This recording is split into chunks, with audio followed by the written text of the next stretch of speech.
Hey, Mike with Rove Pest Control here.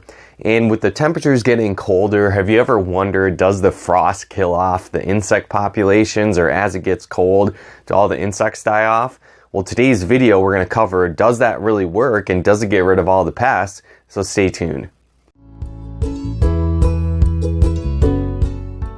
Now, one thing to understand is that as seasons change, as it transitions from summer to fall, fall to winter, winter to spring, right? Spring to summer, there's going to be more pests moving, trying to find different shelter, and a lot of times that means they're heading into your home. So does the frost really kill off all the insects, or is it more just a warning sign? Well, one thing to understand is that a lot of pests, even though the frost comes, that doesn't necessarily kill them off. Sometimes it can just be more of a temporary freeze, and then they just thaw out a few days later as the temperatures actually rise.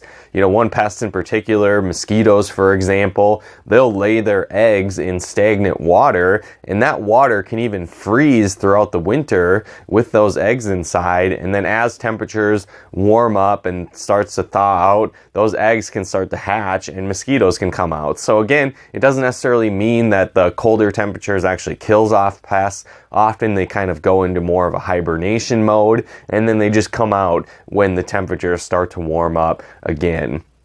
Another thing as well is that the first frost or colder temperatures can act more as just a warning sign for pests rather than killing them off. So a lot of pests, what they do is they're going to seek out new forms of shelter. Unfortunately, typically that means your home. And then sometimes what can happen is you might actually be creating these shelter points for pests as well. So during the fall months, as it gets closer and closer to winter, sometimes people don't necessarily keep the upkeep in their yard. They figure, oh, we'll just leave it till next year. The snow can come, no big deal. So what can happen is if you leave your grass extra long, or if you trim your grass and kind of leave grass clippings all about, or you don't really feel like cleaning up the leaves in your yard before winter, that can cause a lot of different shelter points for pests. So different pests like ticks, for example, will hide out in longer grass. So it may be the frost layer on the very top of the grass, but as you get closer to the ground, it's a little bit warmer, and so these pests can still survive. Or again,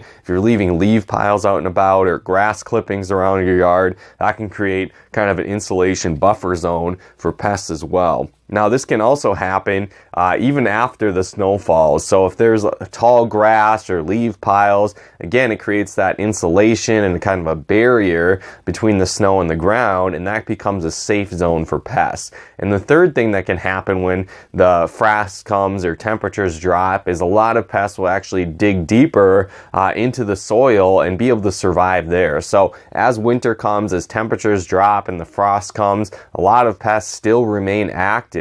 They just kind of burrow deeper underground. So again, if you have left your lawn longer than it should be, that creates even more of a buffer zone for these pests, and so that can lead to even more issues, because what can happen, pests like moles and voles, they actually continue to burrow and tunnel and dig throughout your yard even during the winter months. And so if there's more of a barrier of longer grass or leaf piles, it just allows them to get even closer to the surface, and that can do much more damage throughout your yard even during the winter months. Now, other pests kind of go, like I said, into more of a hibernation mode. So pests like ants, for example, will burrow tunnels. They'll kind of seal the entry point to the outside world in kind of their caverns, and so that helps keep them safe during the winter as well. Other pests will like to hide inside of trees, so they'll go deeper underneath the bark, where it can be warmer throughout the winter months in the cold. And so again, as temperatures drop, as that frost comes, it doesn't necessarily really kill off the pests.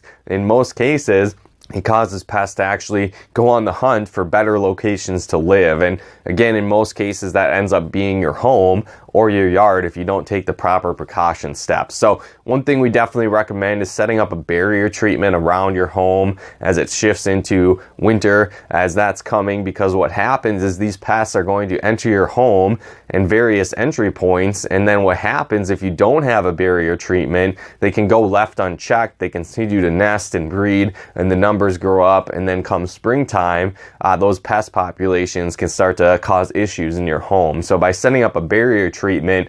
As these pests come through, they're going to die off very soon. They won't be able to nest and won't really be able to take hold in your home. So again, it can reduce their numbers, prevent issues, and again, keep your home pest free. So again, hopefully you got some benefit and value out of this video. If you did, feel free to comment and share, and be sure to subscribe to our channel as well to get the latest pest control tips and tricks to keep your home pest free. And then also, if you happen to be a first-time customer, you can head to rovepestcontrol.com/50 off and just enter your information there, and you're going to get $50 off your first service with us. So if you wanted to set up that barrier treatment or any other pest issues you might have in your home, again, reach out to us at rovepestcontrol.com. And then once again, as that first time customer, you can head to rovepestcontrol.com/50 off. But once again, thanks for tuning in.